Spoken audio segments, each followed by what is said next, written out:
അമ്മമാർക്ക് ഒരു സർപ്രൈസ് ആകട്ടെ എന്ന് ഓർത്തുകൊണ്ട് ഞാനൊരു സാധനം ഉണ്ടാക്കണേന് വേറെ ഒന്നുമില്ല. അരി വറുത്ത് പൊടിച്ചെടുക്കാമെന്ന് ഓർത്ത് അതിന് കുത്തരി എടുത്ത് വെള്ളത്തിയിട്ട് നന്നായിട്ട് കഴുകി അരിപ്പക്കകത്ത് വെച്ചിട്ട് അതിൻ്റെ വെള്ളം പോയി കഴിഞ്ഞ് ഞാൻ പിന്നെ പേപ്പറിൻ്റെ പുറത്തൊക്കെ ഇട്ട് നല്ലോണം ഉണങ്ങിയ പോലെ ആയി അരി. പെട്ടെന്ന് വെള്ളം പോയി അരിയിൽ. 2-3 കഴുകി കഴിയുമെങ്കിലും അരിയിലെ വെള്ളം പെട്ടെന്ന് പോയി.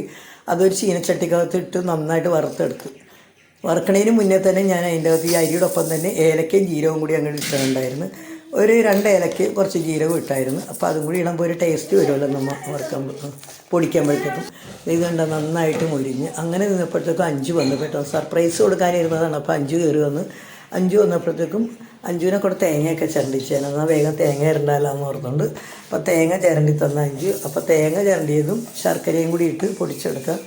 ഇത് പൊടിഞ്ഞെന്ന് പറഞ്ഞാൽ നല്ലോണം പൊടിയും. പക്ഷെ നമ്മൾ വായിലിടുമ്പോഴത്തേക്കും നേരെ തരി ഉണ്ടാവും. അതിൻ്റെ അകത്ത് നല്ല തരി ഉണ്ടാവും. അപ്പോഴത്തേക്കും അത് ചായയോടൊപ്പം കുടിക്കാൻ നല്ലതാണ്. ചായയിൽ ഇട്ട് കുടിക്കാൻ പറ്റില്ല. കട്ടൻ ചായ ഇത് മധുരമുള്ള സാധനമായതുകൊണ്ട് അങ്ങനെ കുടിക്കാൻ പറ്റില്ല നമുക്ക്.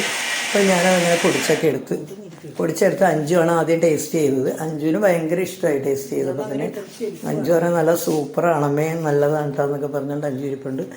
5 അപ്പോൾ അത് മധുരവും കൂടി ഉള്ളതുകൊണ്ട് മധുരവും ജീരകത്തിൻ്റെയൊക്കെ നല്ല ടേസ്റ്റ് ഉണ്ട്. ജീരകമൊക്കെ ഇട്ടേക്കണമുണ്ട്. അപ്പോൾ ഈ വീഡിയോ എല്ലാവരും കണ്ടു നോക്കണം. കണ്ടു നോക്കിയിട്ട് അതിൻ്റെ അഭിപ്രായങ്ങളൊക്കെ പറയണം. എല്ലാവരും കമൻറ്റ് ചെയ്യണം, ഷെയർ ചെയ്യണം. എനിക്ക് സബ്സ്ക്രൈബും ചെയ്യണം.